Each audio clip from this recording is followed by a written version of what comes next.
तो बस खाने में ही बातचीत ऐसी हो गई के साथ लोग उधर चले गए। सवाल मैं ये पूछना चाहती हूँ क्योंकि आपने एक बयान दिया और आपने कहा कि ये समय था जब आप देखना चाहते थे कि सच में कौन आपके साथ है।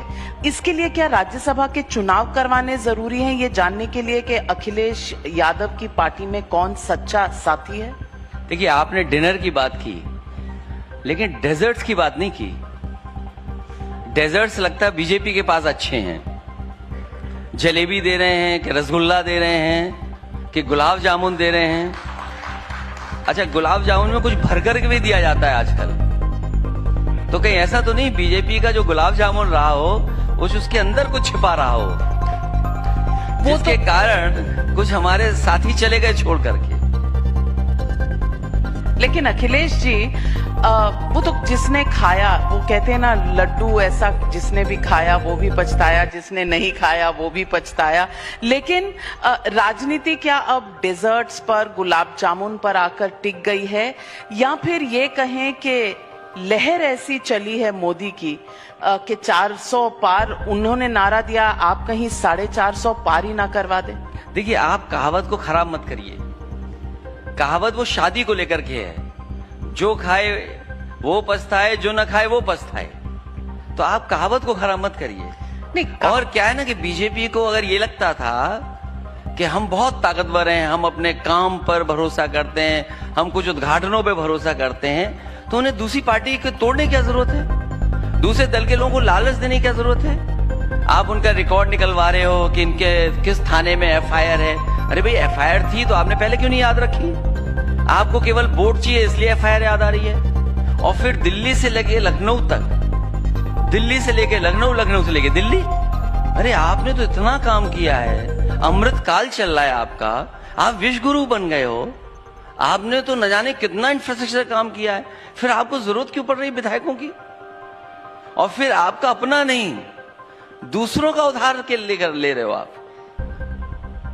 और आपका जो टॉपिक अच्छा है, नवनिर्माण, मैं समझता हूं यहां जितने लोग आए होंगे और आप भी जिस रास्ते से आए होंगे, ये एग्जाम्पलरी काम समाजवादियों का जो दिखाई दे रहा है, ये जो अंसद सिटी है, ये समाजवादियों का काम है। कभी नेताजी ने इसको डिजाइन किया था। तो मैं समझता हूं नवनिर्माण तब होगा जब अंसल जैसी मॉडर्न सिटी बनेगी किसी शहर में, जहां प्रॉपर सड़क होगी, सड़क के किनारे पेड़ लगे होंगे, साइकिल ट्रैक होगा, फुटपाथ होगा, 24 घंटे सिक्योरिटी होगी, 24 घंटे यहां पर हर सुविधा होगी।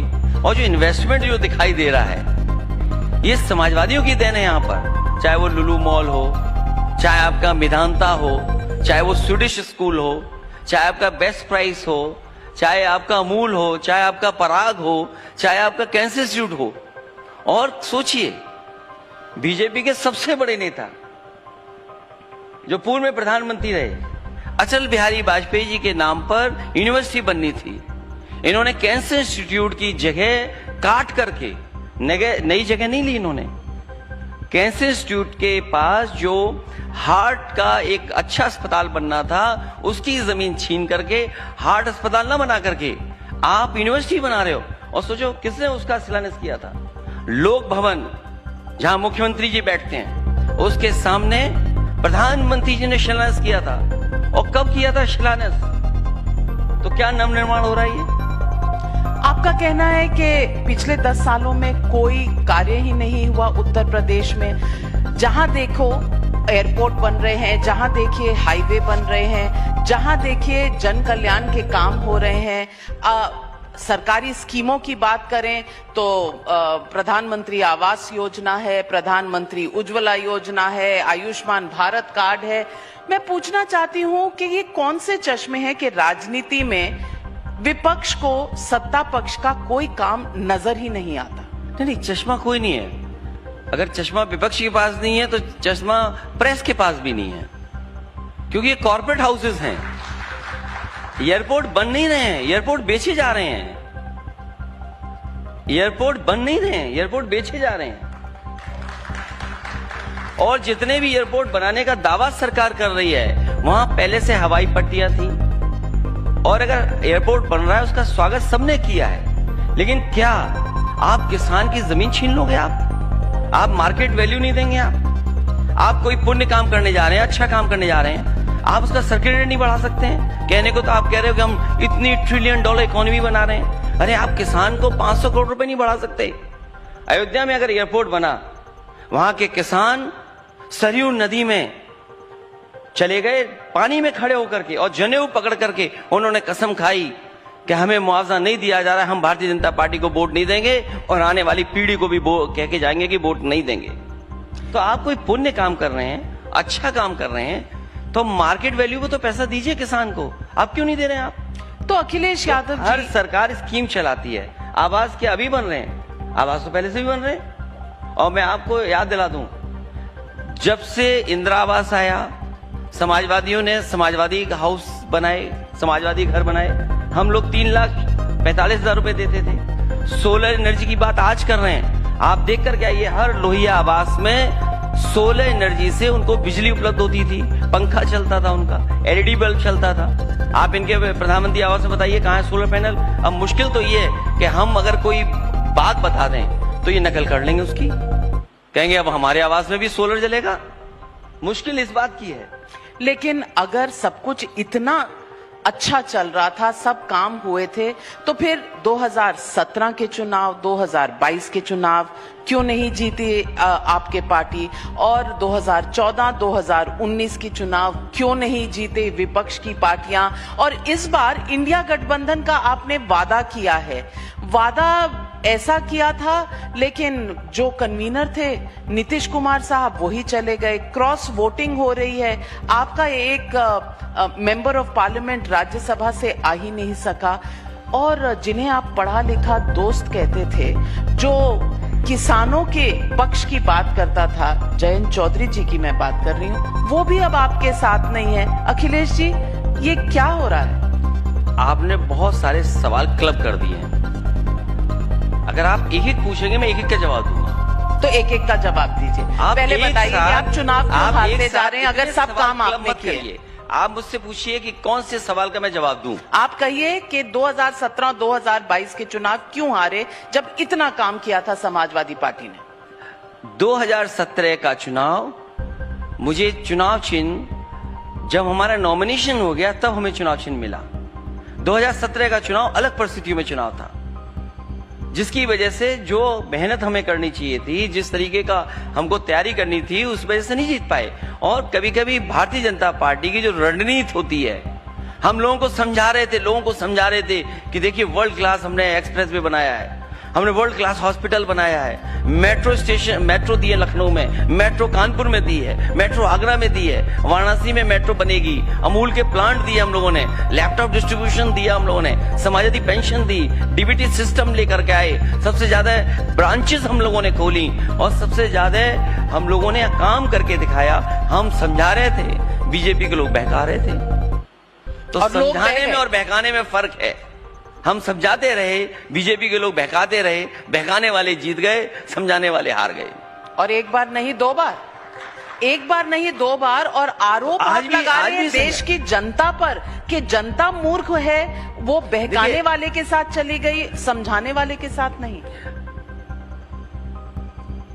दूसरा सवाल आप पूछे, उसी में जो क्लब किया था आपने। पहले आप इसका जवाब दे दीजिए कि जनता मूर्ख है कि बहकाने वाले के साथ? जनता को मूर्ख मत बोलिए। नहीं तो आप ही ने कहा। नहीं, मैंने नहीं कहा। बहकाने वालों की बात मानी गई, समझाने वालों की नहीं। नहीं, मैंने ये कहा कि देखिए, एससीएल में लाया, एससीएल बगल में है, एससीएल ट्रेनिंग इंस्टीट्यूट है। और मुझे याद है कि जब मैं मुख्यमंत्री बना, सबसे पहले मैं शिव नाडर जी को लंच पर बुलाया और शिव नाडर जी से जब बात हुई, मैंने कहा एससीएल का एक कैंपस में खुलवाना चाहता हूं आपसे। तो उन्होंने बहुत सारी बातें कही, बहुत सारी शर्तें रखी। मैं धन्यवाद देता हूं उस समय के अधिकारियों को कि जिन्होंने एक एक समस्या का समाधान किया और उसका परिणाम यह हुआ कि एससीएल यहां का बनकर के तैयार हो गया। मैं एक दिन वहां चाय पीने गया, बाहर चाय एक ठेला लगता था, बहुत सारे वहां बच्चे बैठे थे, बहुत सारे जो व्हाइट कॉलर जॉब करते हैं, टाई लगा के खड़े थे लोग। और मैंने उसी में पूछा बातचीत में कि ये एससीएल कौन लेकर आया ट्रेनिंग इंस्टीट्यूट? उसमें से 2 लोग बोले कि अटल बिहारी वाजपेयी जी लाए हैं। मैं उसी समय मैंने कहा कि देखिए, मैं चाय वाले से पूछता हूं, मैंने चाय वाले से पूछा, ये बताओ ये SCL कौन लेके आया ट्रेनिंग इंस्टीट्यूट, किसकी सरकार में बना है? तो बोले भैया आप लेके आए हो, समाजवादी सरकार में बनकर के आया। तो सोचो, एक टाई लगाया हुआ इंसान जिसके पास 3 लाख का पैकेज था, वो स्वीकार नहीं कर रहा था किसने बनाया। एक चाय वाला जानता था कि किसने बनाया। चाय वाला तो देश चला रहा है, लेकिन और दूध चाय वाला उसकी बात देश सुन रहा है। अब अखिलेश जी, चाय वालों के खिलाफ तो आप हैं नहीं। देखिए, ये बात तो बड़ी उलझन वाली बात है। अगर वो चाय वाले तो हम दूध वाले नहीं हुए क्या? बिना दूध के चाय बना लोगे आप? ये कोई बात हुई आपकी? और उन्होंने कभी चाय नहीं बनाई होगी। बिना अच्छे दूध के कभी चाय अच्छी नहीं बन सकती। और मैं उसी से, दूध से जुड़ी हुई बात, हमारी कॉन्स्टिट्यूएंसी में काऊ मिल्क प्लांट लगाया मैंने, और उस काऊ मिल्क प्लांट को मॉडर्न प्लांट बनाया। इंडिया का one of the best modern plant, cow milk plant बना कन्नौज में, उमरना में। उसका उद्घाटन हो चुका था, लेकिन उद्घाटन फिर किया सरकार ने। आज वो बंद हो गया वहां पर, आज वो बंद हो गया है। अभी प्रधानमंत्री जी ने और बीजेपी की सरकार ने अमूल का 5 लाख लीटर का प्रोक्योरमेंट का बनारस में उद्घाटन किया। मुझे आप बताइए, वो किसकी वजह से आया था बनारस में? अब आपका चश्मा गायब हो जाएगा। यूपी में कानपुर देहात में 5 लाख लीटर के प्रोक्योरमेंट का अमूल प्लांट समाजवादी सरकार में लगाया। जहां हम बैठे हैं उसके बिल्कुल पीछे 5 लाख लीटर का अमूल का, 5 लाख लीटर का पराग का, और 5 लाख लीटर का मैंने दिया बनारस में। ये सरकार 10 साल हो गई। अमूल का 20 लाख लीटर का प्लांट क्यों नहीं लगा उत्तर प्रदेश में, ये बताइए हमें। और तब हम कह रहे हैं, जब हमने पराग का इक्वल खड़ा किया, पराग को नहीं हमने खत्म होने दिया। अगर 5 लाख लीटर का अमूल का हमने प्रोक्योरमेंट का प्लांट लगाया, डेयरी प्लांट लगाया, तो पराग का भी बगल में लगाया। पूरे देश में होकर के देख के आइए, आपको एक जगह 10 लाख लीटर का प्रोक्योरमेंट का मिल्क प्लांट कहीं लगा हो तो हमें बता दो आप, और इन्होंने लगाया हो तो बता दो आप।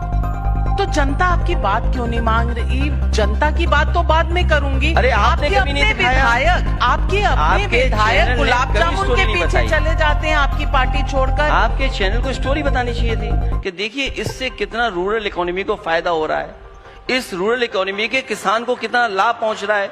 आप सोचिए, अगर 20 लाख लीटर का प्रोक्योरमेंट मिल्क हो रहा है अगर किसी प्लांट से, तो सोचो रूरल इकोनॉमी को कितना फायदा पहुंच रहा है। कभी आपने एक स्टोरी की हो तो बताएं आप।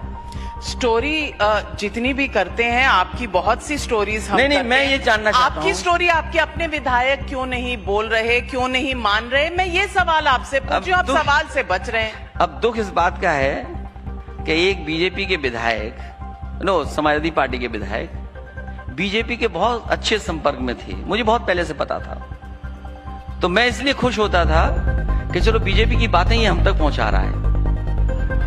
अब हमें दुख इस बात का है, बीजेपी की बातें कौन हमारे पास पहुंचाएगा? आपको ये नहीं पता चला कि शायद आपकी बातें वहां तक? मुझे ये भी पता था। देखिए, लोक भवन मैंने बनवाया है, 5 साल सरकार में हूं, नेताजी भी मुख्यमंत्री रहे। विधानसभा से लेकर के हर जगह ऐसे भी लोग हैं जो ये समय समय पर बता देते हैं कि देखो भैया, आपका वो नेता यहाँ इस मंत्री से मिलकर के गया है। लेकिन हमें ये भरोसा था कि चलो मिल के आ रहा है, अपना थोड़ा काम करा रहा है, लेकिन हमें तो बात बता रहा है कि बीजेपी अंदर से हमारे खिलाफ क्या साजिश कर रही है। लेकिन अब उस व्यक्ति को ही ले लिया, तो बताओ खबर कौन देगा मुझे? दुख इस बात का है, दुख जाने का नहीं है हमारे। देखते रहिए टाइम्स नाउ नव भारत, खबरें आप तक आती रहेंगी। कौन सी वाली? बीजेपी की अंदर वाली खबरें? सारी खबरें, आपकी खबरें, उनकी खबरें, कांग्रेस की खबरें, हमारा काम है। और न्यूज में हमारा मुकाबला है नहीं, तो जरूर देखते रहिए। मैं इतना सिर्फ कह सकती हूँ। लेकिन अखिलेश जी, चुनाव का वक्त है तो आपसे पूछूंगी, एक नारा आपने दिया है 80 में से 80 सीटें आपको हरानी है, और दूसरी तरफ योगी जी ने नारा दिया है कि 80 की 80 सीटें जीतनी है। अब ये 80 का हिसाब होगा कैसे? आपके साथ कांग्रेस पार्टी आ गई है। कुछ ही महीनों पहले मैंने आपके साथ एक इंटरव्यू किया था, हम आपके चुनाव क्षेत्र में भी गए थे, कॉन्स्टिट्यूएंसी भी गए थे। उस वक्त आपने कहा था कि भारत जोड़ो न्याय यात्रा, भारत जोड़ो यात्रा का पहला फेज था। आपने कहा था मैं क्यों जाऊं, ये तो कांग्रेस पार्टी की यात्रा है। क्या बदला तब में और अब में जो अब आप यात्रा में चले गए? 3 लिस्टें आपने निकाल दी, फिर यात्रा में चले गए। यात्रा में गए तो राहुल गांधी और आप तो बैठे नहीं, बाकी पार्टी के दूसरे लीडर्स बैठकर अनाउंसमेंट कर देते हैं। 17 सीटें आपने उनको दी, जिसमें से 12 सीटों पर पिछली बार उनकी जमानत जब्त हो चुकी है, और अब की जो आपके विधायक उस तरफ चले गए हैं वो भी रायबरेली अमेठी से ही हैं। अब मैं पूछना चाहती हूँ कि आपका साथ है कांग्रेस के साथ, कि एक बार ही साथ देकर साफ करना चाहते? क्योंकि यात्रा मणिपुर से शुरू हुई थी और उत्तर प्रदेश में आखिरी दिन था उनका यात्रा का, तो अगर हमें उनकी यात्रा में विदाई के समय भी जाने का मौका मिला तो क्या खराब है? नहीं, खराब तो नहीं है, पर माइंड क्यों चेंज हुआ? यूपी से जा रहे थे तो हमने कहा उनसे मिलकर के और विदा कर दें। अच्छा, तो विदा करने की आपकी पूरी स्ट्रैटेजी है। दूसरा बीजेपी के लिए शॉकिंग न्यूज है। आप लोग तो ब्रेकिंग न्यूज चलाते हैं, कभी शॉकिंग न्यूज भी चलाइए। ओके, वो बात मैं इसलिए कह रहा हूं कि बीजेपी को वो गणित समझ में आ गया। जो बात आप रायबरेली और अमेठी की बात कह रहे हैं और जो आप नारे की बात कह रहे हैं, हमने कहा 80 हराओ लोकतंत्र बचाओ, 80 हराओ बीजेपी हटाओ, और बहुत सिंपल है उसके लिए कैलकुलेशन। जो शॉकिंग न्यूज वो ये है कि इनकी सरकार में हर पेपर लीक होता है। आपको एक स्टोरी या शॉकिंग न्यूज चलानी चाहिए और पूरा एपिसोड बनाना चाहिए, शॉकिंग न्यूज एपिसोड, और उसमें बताना चाहिए कि कितने बार इनका पेपर लीक हुआ है, नौजवानों के भविष्य से खिलवाड़ की सरकार ने। जो मेरी जानकारी है 9 परीक्षाओं का पेपर लीक हुआ है, और अभी लगभग 60 लाख बच्चे जो परीक्षा देने जा रहे थे पुलिस भर्ती का, जिसकी न जाने कितना अच्छा बंदोबस्त किया था, न जाने कितनी अच्छी तैयारी बताई गई थी कि तैयारी हो गई है, और उसका पेपर लीक हो गया। अगर आप सिंपल कैलकुलेशन करें कि 60 लाख बच्चे, उनके मां बाप, इनका अगर मल्टीप्लिकेशन करें हम 60 लाख इंटू 3, जो बनता है 1 करोड़ 80 लाख, और 1 करोड़ 80 लाख को हम 80 लोकसभा से अगर डिवाइड कर दें तो 2,25,000 लोग इनसे नाराज हैं। अगर किसी कॉन्स्टिट्यूंसी में केवल एक सवाल पर, रोजगार और नौकरी के सवाल पर, पेपर लीक के सवाल पर, अगर 2,25,000 लोग प्रभावित हुए हैं, तो बताओ भारतीय जनता पार्टी बचेगी कैसे? कैसे बचेगी? इसीलिए अरे कि आपने इतने बड़े काम किए हैं, आपने इतना बड़ा विकास किया है 10 साल में डबल इंजन ने, तो आप दूसरों के विधायक कैसे तोड़ रहे हैं? आप दूसरों के विधायकों की क्या जरूरत है? सवाल ये नहीं पूछना चाहिए, सवाल जनता को आपको ये बताना चाहिए कि इन विधायकों को ये पैकेज मिला था जिसकी वजह से ये समाजवादी पार्टी छोड़ के चले गए। आप वो पैकेज का डिस्कशन क्यों नहीं करते? नहीं, मैं हमें छोड़ के चले गए, हम स्वीकार कर रहे हैं बड़ा आरोप हमारा लगाया छोड़ के चला गया, लेकिन अब जनता को कैसे फेस करेंगे? पैकेज मिला है और नहीं, मुझे नहीं पता पैकेज तो आप बताएंगे ना। नहीं तो आप बता, बिना पैकेज के तो कुछ चलता ही नहीं है, जिसका दाना उसका गाना। अरे भाई, एड क्या फ्री चलाते हैं आप? अखबार में, टीवी पे एड फ्री चलता है क्या? क्या स्पॉन्सर्स नहीं होते हैं? तो आपके विधायक बिकाऊ थे, अब बिक गए, बीजेपी ने खरीद लिया। वो आज बीजेपी ने खरीदा, कल हम फिर खरीद लेंगे, उसमें क्या बात है? जो बिकने वाला तो वो बिकेगा। नहीं तो आप फिर खरीद लेंगे, तो मतलब ये जो बेचने खरीदने का मामला है ये चलता रहेगा। जो बिकने वाला है अगर यहाँ बिका है तो आगे भी बिक जाएगा। नहीं तो आप कह रहे हैं आप भी खरीद लेंगे, तो यानी कि तो क्यों नहीं खरीदेंगे? जब खरीद जरूरत होगी तो खरीद लेंगे। सौदा कोई भी कर सकता है। जो बिक रहा है उसको तो खरीदेंगे ना लोग। तो आप बिक क्यों रहे हैं? तो आप जब लाते हैं तो परख के नहीं लाते हैं? क्या करके? परख के नहीं लाते हैं? नहीं, कौन सा नायाब हीरा आप ला रहे हैं? नहीं, हमें तो ये भरोसा दिला रहे थे कि हम आपके पक्के रहेंगे, पक्के रहेंगे, आपके ईमानदारी से आपके रहेंगे, लेकिन वो भी ईमानदार विधायक निकले, क्या करें हम उनका? पर आपको पहले कुछ भी अंदाजा था कि ऐसा होने वाला है? मैंने तो आपसे कहा कि कुछ खबरें हमें वहां की यहाँ देते थे, दुख है इस बात का। अब खबर कौन देगा हमें? खबरें दे रहे थे तब आपको पता नहीं चला और साथ चले गए। अब खबरें देने वाला नहीं है तब क्या होगा समाजवादी? मुझे पता था कि ये बीजेपी के मंत्रियों के साथ उठ बैठ रहे हैं, बीजेपी के मंत्रियों के साथ चाय पी रहे हैं, अपना काम करवा रहे हैं, काम निकलवा रहे हैं, तो जब मुझे पता था तो कुछ जानकारी हमें देते थे कि बीजेपी के लोग ये करने जा रहे हैं, बीजेपी के लोग ये करने जा रहे हैं। तो हमें दुख इस बात का है कि खबर कौन देगा। खैर, अब तो चुनाव दूसरे हैं, लोकसभा वाले हैं, उसमें तो जनता ये फेस कैसे करेंगे जिस वोट से जीत करके आए हैं? क्या अंतरात्मा वहां नहीं पता लगेगी? लेकिन जिस वोट से जीत करके आए हैं उसको कैसे फेस करेंगे लोग? लेकिन जब उन्होंने अंतरात्मा की बात की और अंतरात्मा की आवाज, कम से कम 2 विधायकों ने तो कहा कि अंतरात्मा की आवाज सुनकर जा रहे हैं, और उन्होंने अंतरात्मा की आवाज सुनते ही अपने सोशल मीडिया पे रामलला की तस्वीर लगा दी। अब लगता है कि रामलला कारण बने। आप गए नहीं समर्पित होने के लिए अयोध्या, और एमएलएस को जाने नहीं दिया जब यहाँ से दिखाने के लिए और मत्था टेकने के लिए सब गए, तो कहीं ना कहीं राम के नाम पर बीजेपी में चले गए। देखिए, प्रभु राम, उनके दर्शन के लिए सबको अलाउ था, कोई मना नहीं थी कि आप जब जाना चाहें चले जाएं। लेकिन इसको पॉलिटिकल इवेंट मत बनाइए। आप पहले जाना चाहते हैं पहले जाइए, परिवार के साथ जाने थे परिवार के साथ जाइए, बाद में जाना चाहें बाद में चले जाएं। और मुझे तो वो ही याद है कि जब भगवान सालिग्राम का हमारी पार्टी कार्यालय में आने का काम हुआ, ये सभी विधायकों ने एक एक नारियल मेरे सामने तोड़ा और नारियल चढ़ाया था। जो छोड़ के गए हैं उसमें कोई विधायक ऐसा नहीं था जिसने पूजा पाठ न की हो, हमारे साथ पार्टी कार्यालय में खड़े न हो। तो सवाल ये नहीं है भगवान प्रभु राम का, कुछ और है। उनको छिप करके, उनको आगे कर करके राजनीति नहीं करनी चाहिए। अपना डर, अपना दबाव, अपनी जान का खतरा, सुरक्षा का बहाना और कुछ अपने और स्वार्थ रहे होंगे जिसके कारण गए हैं। बहाना प्रभु श्री राम नहीं है, बहाना कुछ और है। जो मैंने बात डेजर्ट से शुरू की थी, बात डेजर्ट्स की है, गुलाब जामुन की है। गुलाब जामुन, और गुलाब जामुन के अंदर क्या निकलेगा?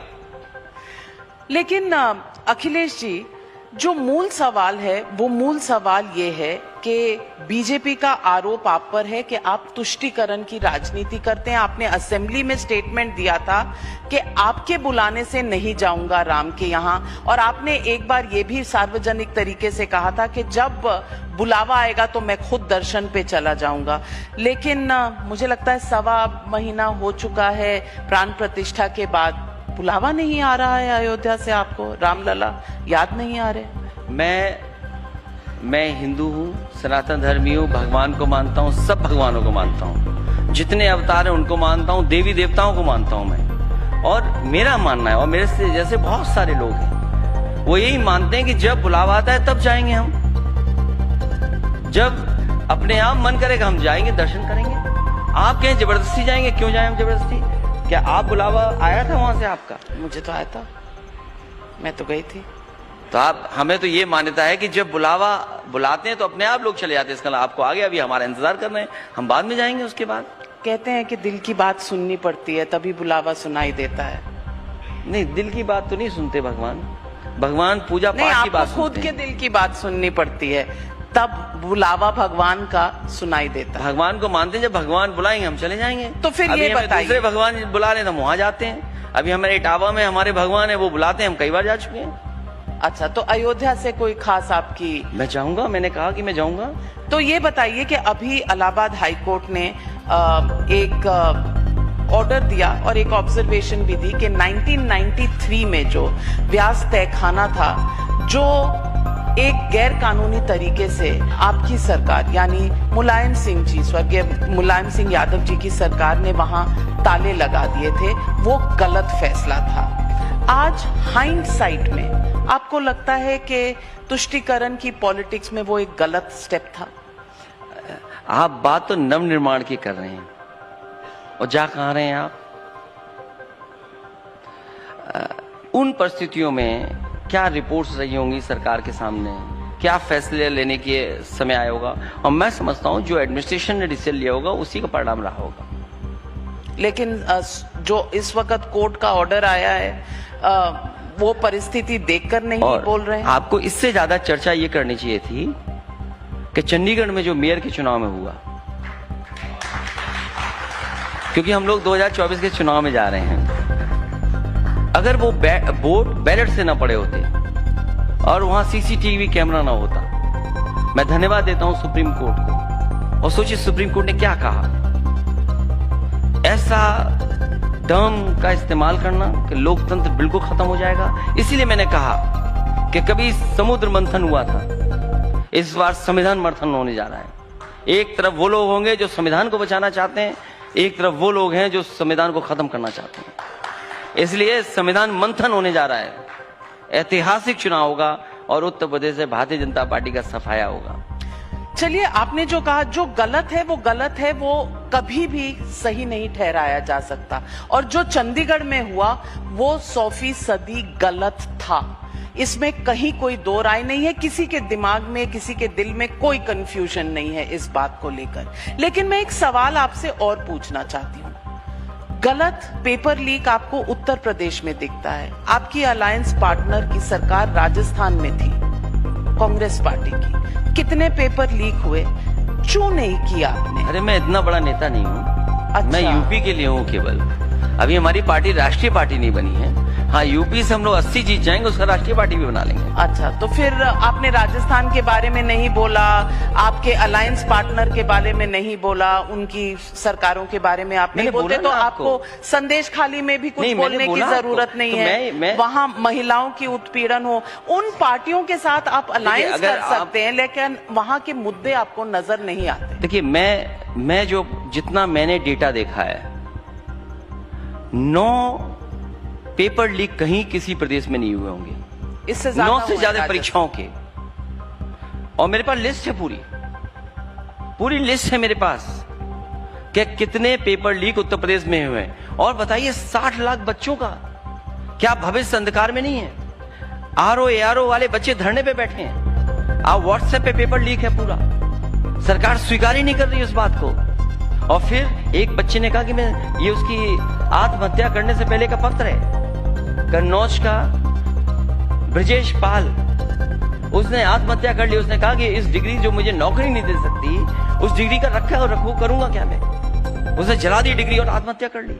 आज का अखबार है लखनऊ का, एक हिंदी का अखबार, उसमें लिखा 6 बच्चों ने आत्महत्या की यहां पर, अलग अलग कारणों की वजह से। सरकार क्या कर रही है इसके लिए? सरकार बिजी है विधायक खरीदने में, सरकार बिजी है अपना और चीजों में। क्या कर रही है सरकार? सवाल ये भी है, ये एक महत्वपूर्ण सवाल है। उम्मीद करती हूं कि सरकार भी इस पर जवाब देगी। लेकिन सवाल एक और पूछना चाहती हूं।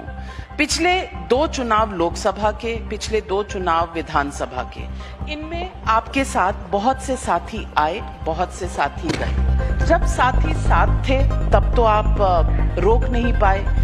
बीजेपी का जो एक जगरनॉट चल रहा है, आपके साथ विधानसभा चुनाव में आरएलडी थी, एसपी थे, दारा सिंह चौहान थे, तमाम लोग आपके साथ थे। तब आप 80 सीटों का जो चुनाव था उसमें कुछ बहुत फर्क कर नहीं पाए। इस बार रणनीति क्या है जिससे आप इसको रोकेंगे? रणनीति का खुलासा टीवी चैनल पे नहीं हो सकता है। आप कम से कम ये तो स्वीकार करेंगे कि समाजवादी पार्टी ने लोगों को जोड़ करके साथ ला करके कई दलों के खाते खुलवाए। अब वो हमें साथ छोड़कर चले गए, कोई बात नहीं। समाजवादी पार्टी कम से कम 36% वोट पर पहुंच गई है। यही घबराहट बीजेपी को है, क्योंकि अगर कोई मुकाबला कर रहा है तो वो समाजवादी पार्टी है। ये घबराहट है बीजेपी को, इसीलिए सबसे ज्यादा समाजवादी पार्टी टारगेट में है। हालांकि आउट ऑफ कॉन्टेक्स्ट में बात कर रहा हूं। कभी 2019 में हमें किसी बात को लेकर के नोटिस मिला था, क्योंकि उस समय लोकसभा का चुनाव था। अब फिर चुनाव आने वाला है, फिर नोटिस मिल रहा है। तो हम तो बात समझते हैं कि चुनाव आएगा तो नोटिस भी आएगी, चुनाव आएगा तो नोटिस भी आएगी। तो ये घबराहट क्यों? अगर आपने 10 साल में इतना काम किया है तो आपको घबराहट किस बात की? मैं तो आपसे कहता हूं कि प्रधानमंत्री जी यहां पर एक्सप्रेस वे पर हरकुलिस विमान से उतरे थे। वो किसी की डिजाइन अगर थी तो वो समाजवादियों की डिजाइन थी। आपने देश में दूसरा हाईवे ऐसा क्यों नहीं बना पाए कि जहां पर आप हरकुलिस से उतर जाते? क्यों नहीं आप हाईवे बना पाए? और जो इतने हाईवे बन रहे हैं, आप मुझे बताइए, यूपी जो प्रधानमंत्री बनाता है, यूपी जो सबसे ज्यादा लोकसभा के सांसद जिताता है, भारत सरकार ने अगर एक भी अपने बजट से उत्तर प्रदेश को एक्सप्रेस वे दिया हो तो बता दीजिए हमें। और ये बात मैं आपके सामने नहीं कह रहा हूं, मुख्यमंत्री जी के सामने मैंने हर सदन में कहा है। विधान परिषद में जब मैं था तब मैंने कहा, विधानसभा में जब मैं भाषण देता हूं तब कहता हूं। आप बताइए, महाराष्ट्र को, गुजरात को या और स्टेट को एक्सप्रेस वे मिल रहे हैं सेंट्रल बजट के। आप उत्तर प्रदेश में एक अगर भारत सरकार के बजट का एक्सप्रेस वे मिला हो तो बताते हैं हम, कौन सा एक्सप्रेस वे बनना बताइए। भारत सरकार के एनएचएआई से बजट से अगर एक भी उत्तर प्रदेश में एक्सप्रेस वे बनना हो तो हमें बताइए आप। जो प्रदेश प्रधानमंत्री दे रहा है, जो प्रदेश सबसे ज्यादा लोकसभा सांसद जिता रहा है, उसके साथ भेदभाव कर रहे हैं आप। जो आप सुपर कंडक्टर की और सेमीकंडक्टर की बात कर रहे हैं, आप सेमीकंडक्टर की बात की, अगर एचसीएल हम लोग लेकर के आए, सेमीकंडक्टर का प्लांट उत्तर प्रदेश में क्यों नहीं लगा, किसी और स्टेट में क्यों चला गया? क्या इसका जवाब है सरकार के पास? आपने एक इन्वेस्टमेंट मीट की, फिर इन्वेस्टमेंट मीट की, फिर आपने डिफेंस एक्सपो किया, फिर आपने G20 किया, फिर आपने अभी ग्राउंड ब्रेकिंग सेरेमनी की। उत्तर प्रदेश का नौजवान क्यों बेरोजगार है? उत्तर प्रदेश का नौजवान को नौकरी क्यों नहीं मिल रही है? क्योंकि नौकरी इसलिए नहीं देना चाहते हैं क्योंकि इन्हें आरक्षण देना पड़ेगा, इसलिए नौकरी नहीं देना चाहते। ये कोई पेपर लीक नहीं कर रहा है, ये सरकार पेपर लीक करा रही है। उनकी नीयत नहीं है नौकरी और रोजगार देने की। तो मैं ये जानना चाहता हूं, उत्तर प्रदेश में एक्सप्रेस वे के लिए बजट क्यों नहीं है? चलिए, उत्तर प्रदेश में अब तो सरकार भी गई, अब और चली जाएगी, तब कहां से आएगा पैसा? विधायक आपके जा रहे हैं और आप कह रहे हैं सरकार भी जा रही है। अरे वो विधायक है, हम सरकार जाने की बात कर रहे हैं, लोकसभा चुनाव की। चलिए, तो सवाल मैं आपसे पूछती हूँ कि आपका ऑल्टरनेटिव विजन क्या है? अब ऑल्टरनेटिव विजन जिसमें आप 80 की 80 खुद हराना चाहते हैं, उसका ऑल्टरनेटिव विजन क्या है? अफजाल अंसारी को आपने टिकट दे दिया गाजीपुर से, मुख्तार अंसारी जेल में है और अफजाल अंसारी जिन पर गैंगस्टर एक्ट लगा हुआ है उनको टिकट आपने दे दिया। क्या बीजेपी आपका ऑल्टरनेटिव विजन है? क्या बीजेपी में सब शरीफ हैं? नहीं, बीजेपी में सब शरीफ है। आपका बीजेपी के साथ कंपटीशन तो आप कह दीजिए, आप कह दीजिए कि बीजेपी गैंगस्टर एक्ट वाले देंगे और आप कितने गैंगस्टर एक्ट? मैं आपसे सिंपल बात पूछ रहा हूँ कि जो नाम आपने लिए वो कोर्ट डिसाइड करेगा।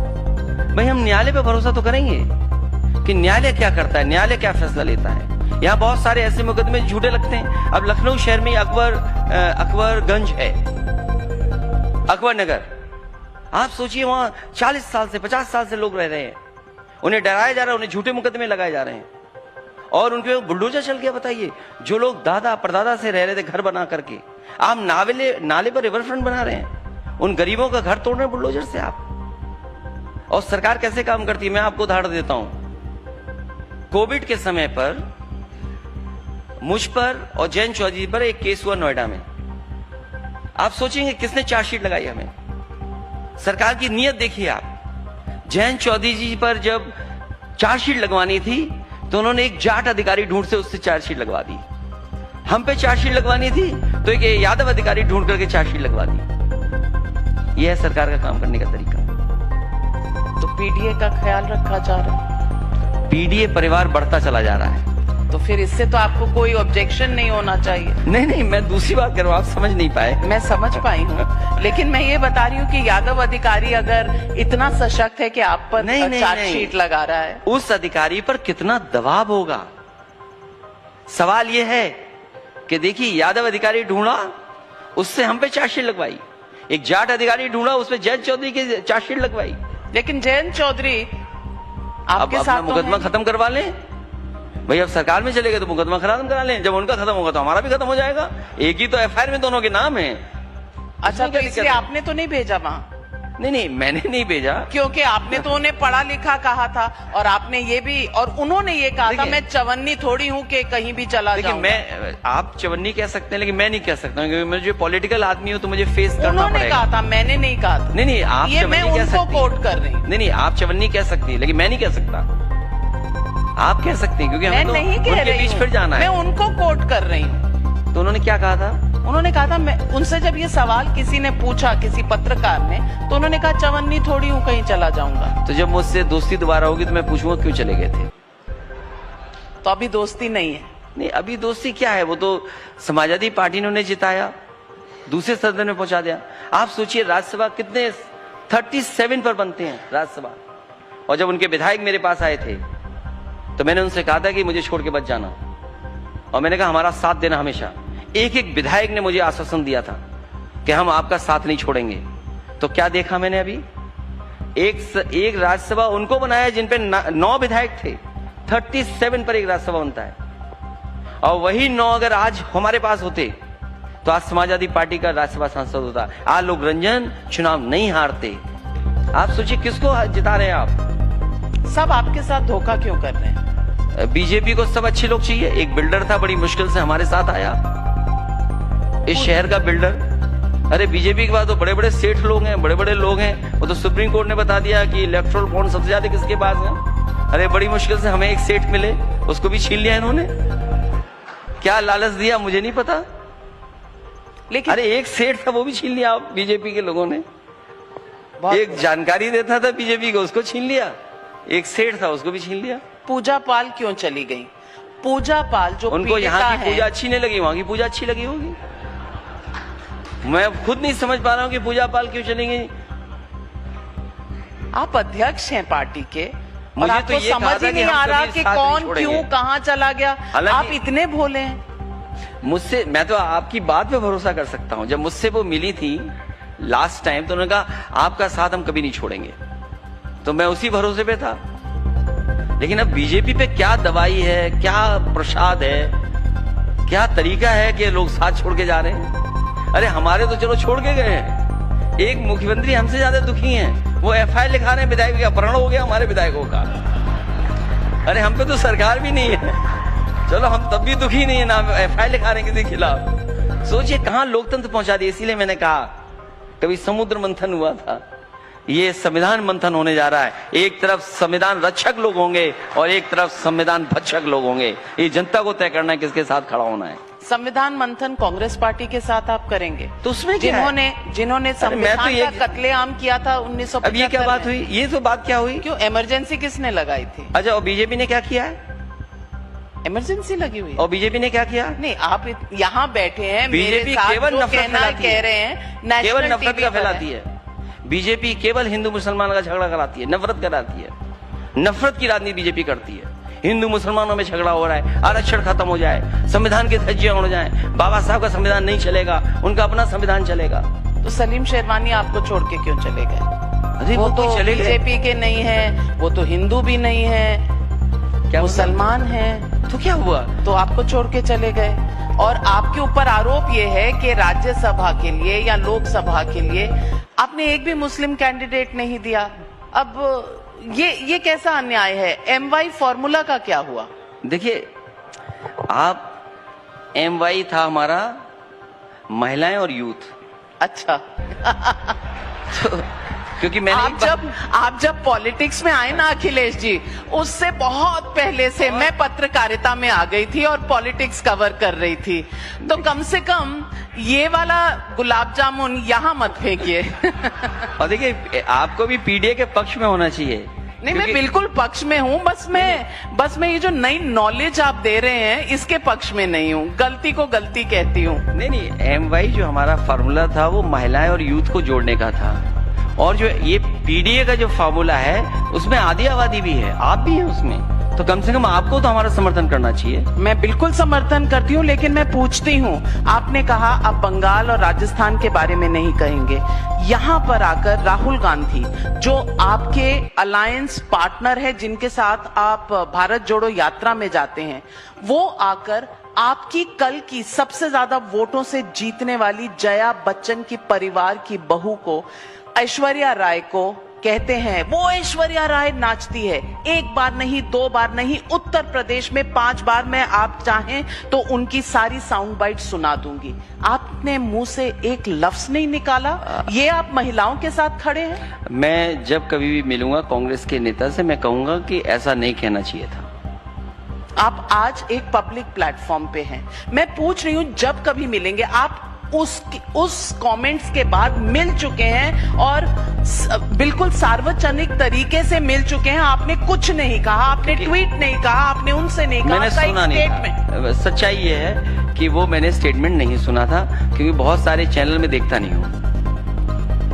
आपके अपने राज्य में क्या हो रहा है आप सुनते नहीं हैं। आपके अलायंस पार्टनर क्या कह रहे हैं आपको पता नहीं चलता। आपके विधायक क्या कर रहे हैं आपको पता नहीं चलता। वो डेजर्ट खा रहे हैं, चाट खा रहे हैं, आपको पता नहीं चलता। आप क्यों इतने पता करना? मासूम कैसे हैं? अच्छा, अगर कोई अच्छा काम कर रहा है और कुछ चीजें नहीं देखनी चाहिए। राष्ट्रपिता महात्मा गांधी जी कह चुके हैं कि कब आंख बंद करनी है, कब मुंह बंद करना है, कब कान बंद करनी है। तो आपने ऐश्वर्या राय पर आंख बंद तो करी है कि खराब मुंह बंद बोलेगा किया तो मैं है? अपनी आंख बंद कर लूंगा, कान बंद करूंगा, ना देखूंगा ना सुनूंगा। लेकिन समय आएगा तो मैं उन्हें कहूंगा कि इस तरह का किसी भी महिला के बारे में विचार नहीं होना चाहिए। और आप सोचिए, चलो वो तो कांग्रेस के पार्टी नेता ने कहा, तो फिर बीजेपी के लोग इतने कुछ कहते हैं तो आप आंख और मुंह और कान और नाक सब बंद कर लीजिए। बीजेपी के लोग क्या कहते थे? जो भी कहते अभी हैं जो आपको हमारे गलत लगता है नहीं, तब भी अगर आप आंख बंद कर लीजिए। अगर आपने मुझे रोका है कि मैं ऐसा उनको कहूं और समझाऊं, अभी मुख्यमंत्री जी आएंगे, जब वो मुख्यमंत्री जी नहीं थे वो महिलाओं के लिए क्या कहते थे? आप उनको भी यही बात कहिएगा कि भविष्य में आप कभी मत ऐसा कहना। जो प्रेजेंट है उस पर आप कुछ नहीं कहेंगे तो आप भी क्यों पास्ट की बात कर रहे हैं? ये प्रेजेंट है। बात गुजर गई, 4 दिन पुरानी बात है। अच्छा 4 दिन। और अगर यही बात है तो बीबीसी का इंटरव्यू क्यों बैन हुआ था? कौन सा एक बीबीसी का इंटरव्यू बैन हुआ था और उसमें महिला पत्रकार के बारे में क्या कहा गया था? आप वो भी बात उठा दीजिए फिर। बिल्कुल, अगर किसी महिला पत्रकार के कैरेक्टर को इस तरह उछाला जाएगा, अगर कोई फिल्म स्टार है तो वो सिर्फ नाचती ही होगी। अगर इस तरह हाँ, ये बात आपने सही कही। जब मैं सैफई में महोत्सव कराता था तो भारतीय जनता पार्टी के लोग क्या कहते थे उन आर्टिस्टों को, ये बताइए आप पहले। यही भारतीय जनता पार्टी के लोग क्या कहते थे तो जब सैफई में कर रहे हैं, और यही वही काम जब वहां कर रहे हैं भगवान श्री राम के प्रभु मंदिर में जो आर्टिस्ट आए उनको क्या कह रहे हैं ये लोग? क्या हम भी कहें उनके बारे में वही बात? अयोध्या और गोरखपुर में जो कार्यक्रम हो रहा था उसमें भी मैं वही कहूं? तो आप फिल्म के आर्टिस्ट क्यों बुलाए आपने? क्यों बुलाया आपने? आप सैफई के महोत्सव पे कहते थे ना, तो आप क्यों बुलाने आर्टिस्टों को? क्योंकि वो शोभा होते हैं, वो आपके कार्यक्रम को गरिमा बढ़ाते हैं। आर्टिस्ट का काम है परफॉर्म करना। तो आप सैफई महोत्सव के बारे में क्या कहते थे? आप निकालिए आर्काइव से वो वीडियोस, किसके बारे में क्या नहीं कहा? सैफई में फिल्म आर्टिस्ट को बुलाकर एक एंजॉयमेंट का कार्यक्रम गलत बात। तो आप क्या गोरखपुर में क्या कर रहे थे? आप एंजॉयमेंट नहीं कर रहे हैं क्या? Versus what is enjoyment? Enjoyment की डेफिनेशन क्या है? सवाल जैसे आप बात मैं सिर्फ एंजॉयमेंट नहीं है क्या? तो ठीक है, तो आप कह रहे हैं कि बीजेपी में, समाजवादी पार्टी में, कांग्रेस में कोई फर्क नहीं है। अब सीमाएं भी पोरस हो गई है, वीजा भी नहीं चाहिए। गुलाब जामुन खाइए, उधर से इधर आ जाइए। जो वो बोलते थे कल वो आज आप बोलिए, तो क्या फर्क रह गया? आप गलत बात। आप इतने सीनियर जर्नलिस्ट हैं, आपको वर्ड्स पिक करना चाहिए कि आप वर्ड्स क्या बोलेंगे आप एक आर्टिस्ट के लिए। अगर आप एंजॉयमेंट सैफई के लिए बोल रहे हैं तो मैं भी बोलूंगा कि आर्टिस्टों को अगर आपने अपने फंक्शन में बुलाया तो आपने भी एंजॉयमेंट के लिए बुलाया है। पर वहां प्राण प्रतिष्ठा पे कौन सी तो क्या एंजॉयमेंट हो रहा है? मैं प्राण प्रतिष्ठा की बात नहीं कर रहा हूँ। अगर आप अपने कार्यक्रमों में बुला रहे हो तो वही भावना बोलिए जो भावना से आप बोल रहे हैं। नहीं, पर एक इवेंट नहीं है, कई कार्यक्रम किस चीज का है इसकी बात हो रही है। लेकिन सवाल अखिलेश जी, आप वर्ड बहुत अच्छी तरह पिक किया करें। ठीक है, अगर मैंने इस तरह से कहा और आपने उसका गलत मतलब निकाला तो मेरा ये गलत भावना नहीं होनी चाहिए। मेरी गलत भावना कतई नहीं है। महिला पत्रकार होने के बाद एंजॉयमेंट वाला शब्द नहीं इस्तेमाल करना चाहिए। लेकिन मैं सिर्फ फिल्म स्टार्स के बारे में कह रही हूँ, किसी अभिनेत्री के बारे में नहीं कह रही हूँ। और मैं कह रही हूँ एंटरटेनमेंट की बात। सैफई में महोत्सव में कुछ और नहीं था। वहाँ पर आप जो कार्यक्रम कर रहे थे वो एक नहीं कर रहा हूं, कई इवेंट की बात की मैंने। तो बीजेपी ने जो कहा आपकी लड़ाई बीजेपी के साथ है, लेकिन मैं ऐश्वर्या बच्चन और ऐश्वर्या राय और उन पर जो राहुल गांधी के कमेंट्स हैं आप उनसे बच रहे हैं। मैं कांग्रेस पार्टी के राहुल गांधी जी से कहूंगा कि आने वाले समय में आप किसी भी महिला एक्टर एक्ट्रेस के बारे में नहीं कुछ बोलेंगे और नहीं बोलना चाहिए। मैं कह सकता हूँ एक्टर हो, एक्ट्रेस हो, किसी भी। और मैं आपसे ये भी कहूंगा कि आप भी भारतीय जनता पार्टी के लोगों से कहिए कि आप भी महिला के लिए कोई शब्द नहीं इस्तेमाल करेंगे गलत। आप उनसे ज्यादा मिलते हैं असेंबली में भी, और शायद आपके ज्यादा सांसद होंगे तो लोकसभा राज्यसभा में भी आप ज्यादा मिलेंगे, आप उन्हें बताइएगा। लेकिन सवाल मैं ये भी पूछना चाहती हूँ कि एक इंडिया गठबंधन बहुत जोर शोर से बना था, एक उनके कन्वीनर थे नीतीश कुमार जी, अब वो तो इधर आ गए। देखिए, अब कन्वीनर नहीं रहा तो गठबंधन रहा क्या? गठबंधन है और गठबंधन रहेगा। दुख है इस बात का, और ये बात नीतीश कुमार जी के लिए नहीं कहना चाहिए, क्योंकि नीतीश कुमार जी की वजह से ही मैं गठबंधन में गया था। ये बात आपकी जानकारी में है, क्योंकि जब नीतीश कुमार जी और तेजस्वी जी ने पहली बार ये बात रखी थी, तो मैंने कहा कि आप अगर आगे आ रहे हैं तो हम आपके साथ हैं, और आपकी वजह से आ रहे हैं, हम कांग्रेस की वजह से नहीं आ रहे हैं। लेकिन क्योंकि जब इंडिया गठबंधन बन गया है और अगर वो चले गए हैं, तो अब इंडिया गठबंधन को मैं नहीं छोड़ सकता हूं। तो जब वो छोड़ के गए तो मैं इंडिया गठबंधन के साथ हूं। इंडिया गठबंधन में हमारी पीडीए की भावना और पीडीए की लड़ाई है। हम पीडीए को लेकर के आगे चल रहे हैं, जिससे हमारा पीडीए परिवार बड़ा हो। अखिलेश जी, आपने बहुत अच्छी बात कही कि आप गठबंधन के साथ हैं, आप छोड़कर नहीं जाएंगे और आप उस धर्म को निभा भी रहे हैं। लेकिन आपने एक बात इस इंटरव्यू के पहले दौर में कही, और आपने कहा विदाई के, यूपी से विदाई के समय आप राहुल गांधी के साथ आ गए तो किसी को क्या तकलीफ है। तो ये जो 17 सीटें आपने दी हैं, 12 पर कांग्रेस पार्टी की जमानतें जब्त हो गई थी पिछली बार, आप विदाई कराना चाहते हैं? समाजवादी पार्टी गठबंधन में है और 17 की 17 सीटें जिताने का काम समाजवादी पार्टी का नेता कार्यकर्ता करेगा, और हम पूरी ईमानदारी से जो इंडिया गठबंधन का धर्म है उसको निभाएंगे।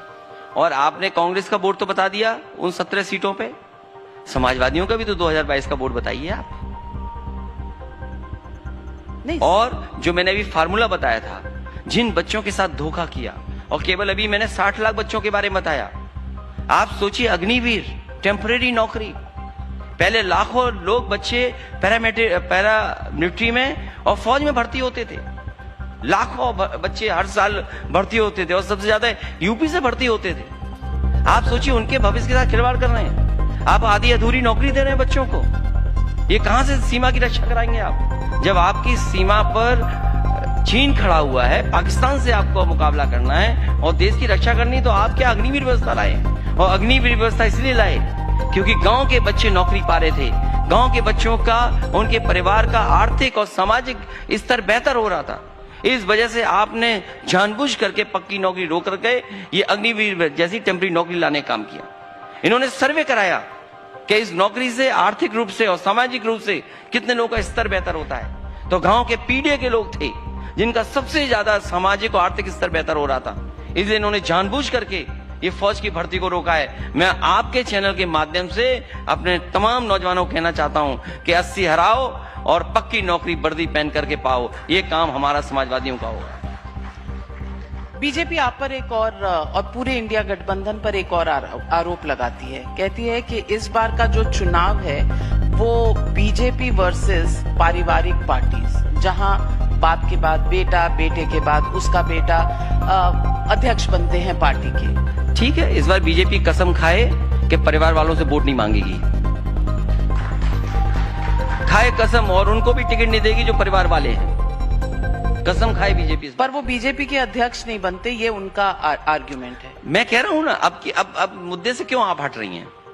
आपने ये आरोप लगाया कि हम परिवार वाले लोग हैं, तो हम कहते हैं भारतीय जनता पार्टी के लोग कसम खाएं कि किसी परिवार वाले से वोट नहीं मांगेंगे और किसी भी परिवार वाले को टिकट नहीं देंगे। खाएं कसम इस बात की। ये परिवार वाले नहीं, ये परिवारवाद और परिवार वाले अलग अलग चीजें होती हैं, और तो परिवारवाद आपकी हिंदी है। आपको बीजेपी में परिवारवाद नहीं दिखाई दे रहा है? आप बताइए, परिवारवाद बीजेपी में नहीं है क्या? भरा पड़ा है परिवारवाद बीजेपी में, इतना आप गिन ही नहीं सकते, इतने हैं, क्योंकि देश की, दुनिया की सबसे बड़ी पार्टी हो गई तो सबसे बड़ा परिवार है, और वो परिवार है बहुत खतरनाक परिवार है, उसमें जो समाज का ताना बाना तोड़ रहा है। एक उसमें ऐसा परिवार है जो खतरनाक परिवार है, उससे देश को खतरा है। इशारों में क्यों कह रहे हैं? क्यों इशारे में कहना? जो परिवार बोला जाता है उसी परिवार के लिए बोल रहा हूं मैं। आप क्या बोलते हैं उसको? आप बताइए, परिवार बोलते हैं ना उसको, तो आप बताइए, मैं तो दिमाग से उतर गई बात, क्या नाम है उसका? गुलाब जामुन याद करिए, आ जाएगा याद। मैं 2024 के चुनाव की बात करती हूँ। बीजेपी का नारा है 400 पार, आपको क्या लगता है? हमारा नारा है 400 हार, बीजेपी 400 हार। आपको लगता है इस बार नहीं, शायद अगली बार की तैयारी करनी पड़ेगी। नहीं, उनका नारा है तो हमें भी तो नारा देना है, तो वो भी नारा दे रहे हैं, हम भी नारा दे रहे हैं। लेकिन जब बुनियादी सवालों पे बात होगी, 10 साल पहले अरहर की दाल की कीमत क्या थी, 10 साल पहले डीजल की कीमत क्या थी, 10 साल पहले पेट्रोल की कीमत क्या थी, 10 साल पहले क्या हालत थी, और आज बताइए नमक की कीमत क्या थी, 10 साल पहले नमक क्या था, सबसे छोटा आइटम घर परिवार में हर एक की जरूरत है। बताइए 10 साल पहले नमक की कीमत क्या थी और आज क्या है। और फिर बीजेपी को ये जवाब देना पड़ेगा कि इन्होंने बैंकों का लगभग 15 लाख करोड़ रुपए माफ किया है उद्योगपतियों का, 15 लाख करोड़ रुपए। और जिन उद्योगपतियों का इन्होंने कर्ज माफ किया, उन्हीं उद्योगपतियों को फिर कर्ज दे दिया उतना ही। ये कहां की अर्थव्यवस्था है बताइए आप। जिन उद्योगपतियों के आपने कर्ज माफ किए 15 लाख करोड़, और उन्हीं उद्योगपतियों को फिर पैसा दे दिया। इसका जवाब है कि नहीं है। और हम समाजवादी लोग भरोसा दिलाते हैं कि किसानों का कर्ज माफ होगा जिस तरीके से बड़े व्यापारियों का कर्ज माफ हुआ है। अखिलेश यादव विधानसभा में रहेंगे या लोकसभा का चुनाव लड़ेंगे? राजनीति कहती है दोनों जगह टांग रखी है, तो दोनों जगह टांग हो सकता है, दोनों जगह हो। तो कौन सी कॉन्स्टिट्यूएंसी? अभी नहीं बताएंगे, बाद में तय करेंगे। बहुत है हमारे पास कॉन्स्टिट्यूएंसी। तो फिर तय है कि अब अगली मुलाकात दिल्ली में नई पार्लियामेंट में होगी। मुझे नई पार्लियामेंट अच्छी नहीं लगी, तो अब जाना तो वही है। अगर चुनाव आएगा तो अभी तय नहीं करेंगे, चुनाव का तारीख आएगी तब तय करेंगे। तो फिर अब की बार 400 पार या अब की बार 400 हार, कौन जीतेगा कौन हारेगा ये तो जनता तय करेगी। जनता आकलन करेगी, तो भारतीय जनता पार्टी पर जवाब नहीं होगा, न बेरोजगारी का, न महंगाई का, और न ही उत्तर प्रदेश में जो विकास रोका है उसका। मैं कह रहा हूं आपसे, अगर एक एक्सप्रेसवे दिया हो तो बता दें, एक नया आईएम दिया हो तो बता दें। दिल्ली का सबसे प्रतिष्ठित एक स्कूल है संस्कृति, सबसे प्रतिष्ठित है। और समाजवादी सरकार में उन्हीं अधिकारियों से मिलकर के मैंने आपके जहां पर ये इंटरव्यू रहा उससे पीछे चक गजरिया में एक संस्कृति स्कूल बनाया। सोचिए, क्योंकि समाजवादियों ने बनाया था इसलिए आज तक वो स्कूल शुरू नहीं हो पाया। ट्रिपल आईटी बना हुआ है। क्या ट्रिपल आईटी और नहीं उत्तर प्रदेश को मिलना चाहिए था? क्या एक और आईएम नहीं मिलना चाहिए था उत्तर प्रदेश को? क्या जो एम्स के वादे किए थे आपने 6 एम्स देंगे, 6 एम्स मिल गए क्या यूपी को? तो ये, और मुझे याद है कि जिस समय भारतीय जनता पार्टी के सीनियर लीडर्स मेरे पास आए थे, उस समय समाजवादी सरकार थी। उन्होंने कहा कि बनारस में 24 घंटे बिजली होनी चाहिए। उसी दिन उनका अनशन तोड़वा करके, जो धरने पे बैठे थे, मैंने उनका धरना तोड़वाया और उसी दिन बनारस को 24 घंटे बिजली उत्तर प्रदेश की सरकार ने कर दी। और उस समय उनसे मैंने कहा कि उत्तर प्रदेश से, क्योंकि प्रधानमंत्री जा रहे हैं, तो उत्तर प्रदेश का बिजली का कोटा बढ़ाया जाए। आज 10 साल हो गए उत्तर प्रदेश का बिजली का कोटा नहीं बढ़ा। तो इसका जवाब क्या है सरकार के पास? और जितने बिजली के कारखाने लगवाए थे, चाहे निवेली लिग्नाइट हो, चाहे अनपारा में हो, चाहे हरदुआगंज में हो, चाहे आपका एटा में हो, चाहे ललितपुर में हो, चाहे आपका पनकी का हो, ये सभी प्लांट, चाहे आपके प्रयागराज के हो, ये तमाम वो पावर प्लांट हैं जो समाजवादी सरकार में बनना शुरू हो गए थे, आज तक पूरे नहीं हुए। ये सरकार बताए कि दिल्ली वालों ने कौन सा नया पावर प्लांट उत्तर प्रदेश को दिया, ये बताएं हमें। एक पावर प्लांट बताएं जो भारतीय जनता पार्टी ने उत्तर प्रदेश को दिया हो। तो इस बार देखना पड़ेगा, सवालों की झड़ी आपने लगा दी है। जनता इस बार समझाने वालों की बात समझेगी कि बहकाने वालों की बात समझेगी? अखिलेश यादव जी, आपने सवाल उठाए हैं, जवाब जरूर आएंगे, लेकिन आपने सवालों के जवाब दिए और आपको कितना भरोसा है अपने गठबंधन पर, ये मेरा आखिरी सवाल है। हिमाचल में राज्यसभा, लोकसभा के चुनाव में तो गर्मी होती है, हम सब समझते हैं। राज्यसभा के चुनाव में वहां पहाड़ी इलाके में इतनी गर्मी हो गई है, तो ये अलायंस कहां और कैसे जाएगी? सोचिए, लोकतंत्र में यही तो हम कह रहे हैं, लोकतंत्र खत्म हो जाएगा। एक मुख्यमंत्री एफआईआर लगा रहा अपनी विधायक के लिए, कहां का लोकतंत्र बचा है? और हम तो कह रहे हैं और बातें छोड़ दीजिए, केवल आप लोग साथ दे देना, भारतीय जनता पार्टी का सफाया कर दें।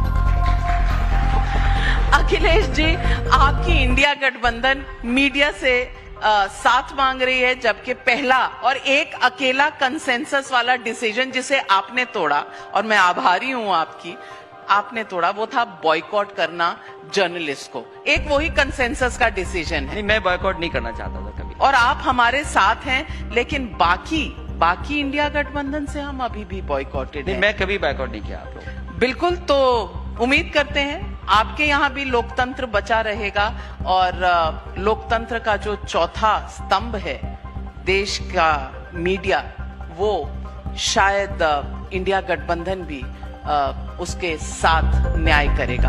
हमारे साथ जुड़ने के लिए और सारे सवालों का बेबाकी से जवाब देने के लिए आपका बहुत बहुत धन्यवाद। और तालियों की गड़गड़ाहट अगर होती तो शायद और मजा आता। बहुत बहुत शुक्रिया आप दोनों का। जितने बेखौफ सवाल उतनी बेबाकी से जवाब अखिलेश यादव ने दिया है, और जिस बेबाकी के लिए वो जाने जाते हैं, जब भी उनसे सवाल पूछा जाता है बहुत ही हाजिर जवाबी के साथ वो जवाब देते हैं। और एक बार फिर